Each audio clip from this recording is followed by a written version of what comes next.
Well, the biggest geopolitical story of 2026 just unfolded last week as Canada, the United States' largest and most important ally, has suddenly made a dramatic shift away from the US and is now pivoting to China for a brighter future.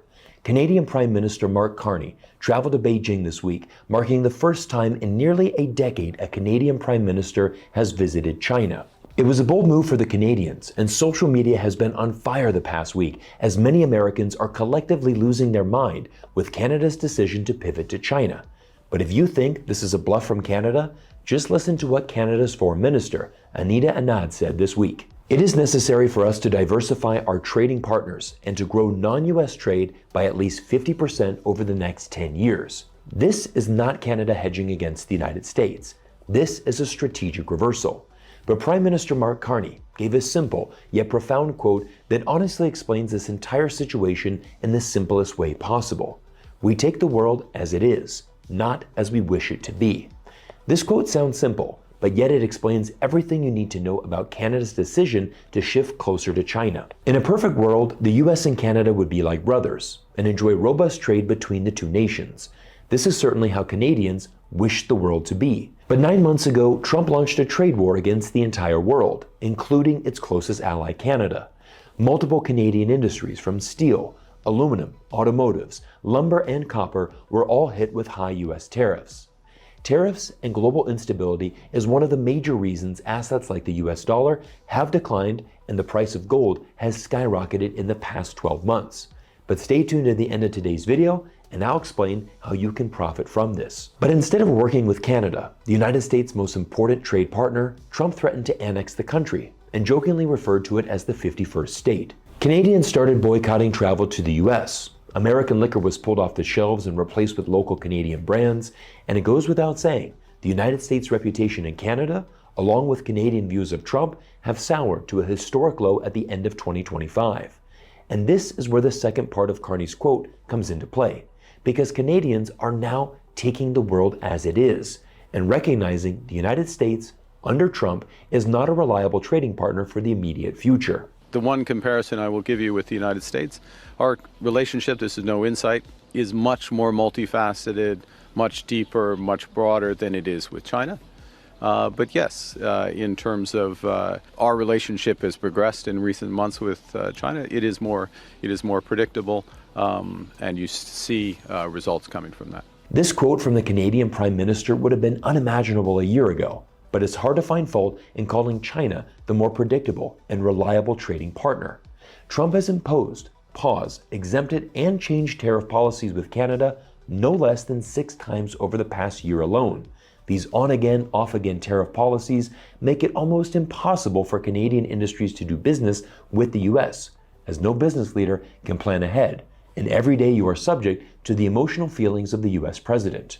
In his effort to conquer Greenland, Trump once again turned on tariffs against his European allies, with 8 countries in Europe now facing tariffs as a penalty to force their hand and allow the United States to acquire Greenland. Last week I shared this tweet from Michael McFaul, a former US ambassador, who wrote, "If Trump keeps acting like the leader of an imperial rogue state, more and more countries will begin to lean towards China, which will be perceived as the more rational, peaceful, rules-abiding great power." The ambassador's tweet has come true because Canada's shift to China is unprecedented and will have global ramifications. But unfortunately for the US, it may just be the tip of the iceberg. The Financial Times broke this story entitled "Trump is Making the World Fall in Love with China." Countries that once saw American success as their own now view the US as an adversary and Beijing as a model. Once again, this perfectly describes the situation in Canada, and this should be alarming to every US citizen because the data backs up these claims with considerable evidence. Don't believe me? Well, let's dive into the research and look at this report from the European Council on Foreign Relations entitled "How Trump is Making China Great Again and What It Means for Europe." Because across the globe, most nations now have a very different opinion of both the United States and China. When citizens were asked, do you think China will have more or less global influence over the next decade? Every single country responded positively that China will have more influence, with even 54% of Americans also feeling Beijing will only get stronger. When asked the question, what do you think about China? The majority of countries, including 51% of US citizens, feel China is an ally or trusted partner with which we must strategically cooperate. But here are the truly shocking results of this survey, because look at how the world now views the United States. The same countries were asked if they felt the US was an ally to their country, and with the exception of India, every single country recorded a dramatic decline in how they view the US. Right now, only 16% of Europeans and only 25% of UK citizens think of the US as an ally.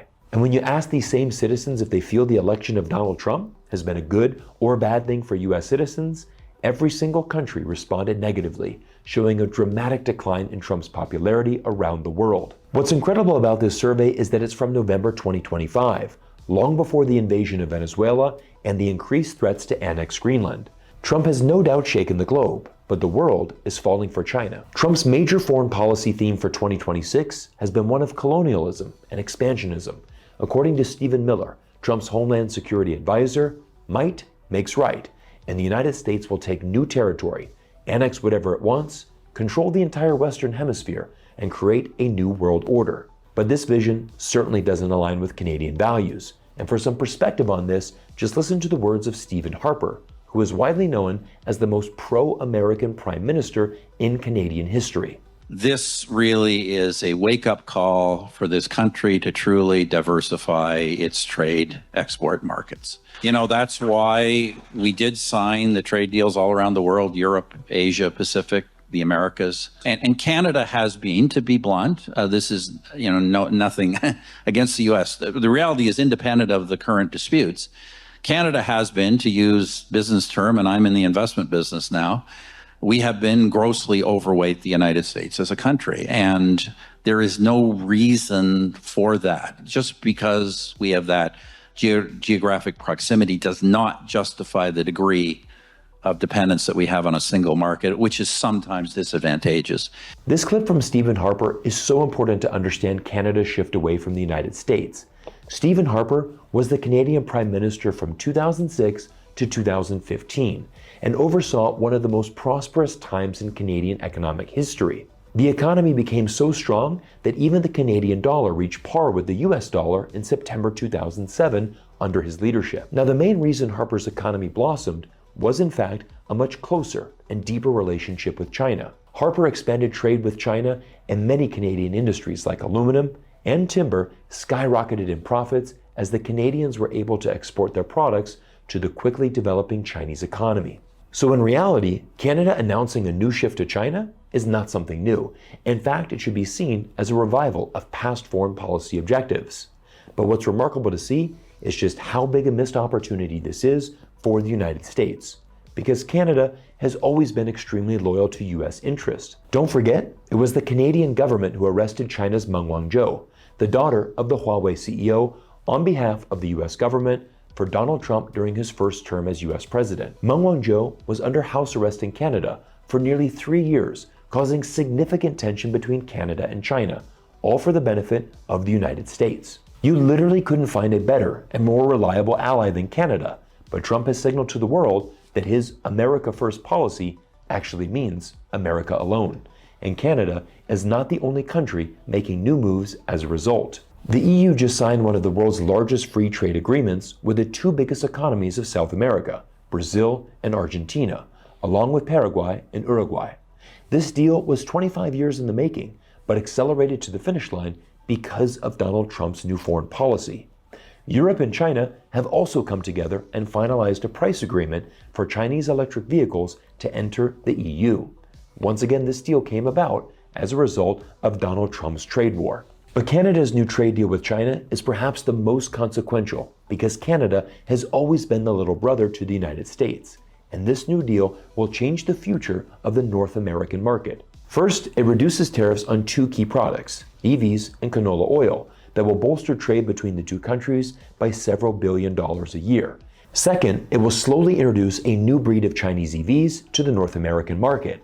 As it stands right now, the United States is the only country in the world not importing Chinese EVs. But Canada will now allow 49,000 Chinese electric vehicles into the country, which represents 2.5% of the total Canadian auto market at a reduced tariff rate of just 6.1%.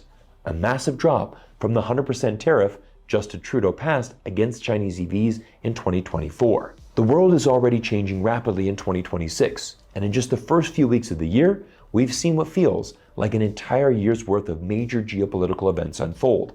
Right now, the world's most powerful leaders have gathered in Davos, Switzerland for the World Economic Forum. And make no mistake, Davos 2026 will be dominated by one man, Donald Trump.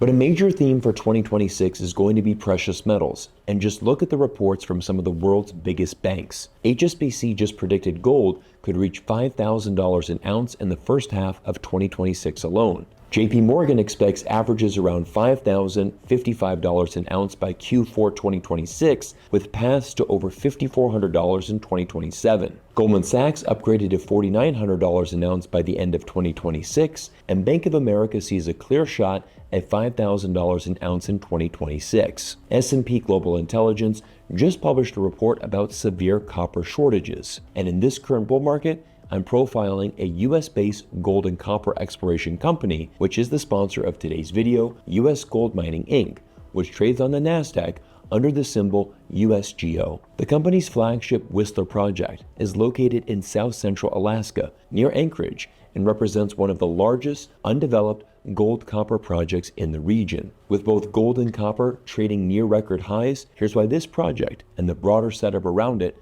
caught my attention. Because something important has changed in Washington. The policy environment has flipped. Instead of working against mining, the US government is now actively supporting domestic resource development, and that shift is helping drive the rally we're seeing in mining stocks. Alaska is now clearly important for the Trump administration. In fact, Trump issued an executive order on day one of his presidency called Unleashing Alaska's Extraordinary Resource Potential. The administration then issued a second executive order called Immediate Measures to Increase American Mineral Production. The executive order directs government agencies to immediate action to facilitate domestic mineral production to the maximum extent possible, including copper and gold. Then, in October 2025, something happened that sent a powerful signal to the market. The administration approved the Ambler Road project, a major piece of infrastructure designed to unlock access to critical mineral resources in northern Alaska. Now, the Whistler project is located in south-central Alaska, so this decision doesn't directly apply to it. But that's not the point. The approval sent a clear message. Alaska is open for business, and large-scale resource development is back on the table. In addition to federal support, state-level policies are also strong. Alaska Governor Mike Dunleavy is a strong proponent of economic growth and the infrastructure to support mining in his state, and he has personally visited the Whistler project himself. Along with this support, the project was in 2025 visited by the Alaska delegation in Washington, including U.S. Senator Lisa Murkowski and U.S. Representative Nick Begich. The Whistler project mineral resource estimate comprises an estimated 294 million tons at 0.68 grams per ton gold equivalent for 6.48 million ounces of gold equivalent in the indicated category, plus 198 million tons at 0.65 grams per ton gold equivalent for 4.16 million ounces gold equivalent inferred. In addition to the gold component of this resource estimate, the deposit also contains copper and silver, which were both recently added to the list of critical minerals which are being prioritized for exploration and development by the Trump administration. Another reason why this gets interesting is the company's ownership structure is very unique. Just take a look. 78% of the outstanding shares are held by the parent company. One shareholder controls 78% of the shares. Another 4.5% is held by management and insiders. Several catalysts are lining up at the same time, which is why this project is now on my radar. We've now entered a Federal Reserve rate cut cycle. Precious and industrial metals like gold, copper, and silver are trading near record levels, and policy support at both the federal and state level is moving in a far more constructive direction. On top of that, Alaska is advancing new infrastructure plans, including the proposed West Susitna Access Project, which would improve connectivity between the Whistler project and the Anchorage area. Another important milestone is now underway for the company. U.S. Gold Mining has begun work on an initial economic assessment, commonly referred to as a PEA, or Preliminary Economic Assessment. A PEA is an early stage evaluation of potential economic factors, and while it's preliminary by nature, its timing is notable, given current market conditions, with gold and copper trading near record levels. As always, please do your own research before investing in any company, and anyone interested should review U.S. Gold Mining's annual report and other filings with the SEC before making any investment decisions. I'll drop the links to everything you need to know down in the video description below. But as always, I want to thank you all for your incredible support, and I look forward to seeing you all in our next video soon.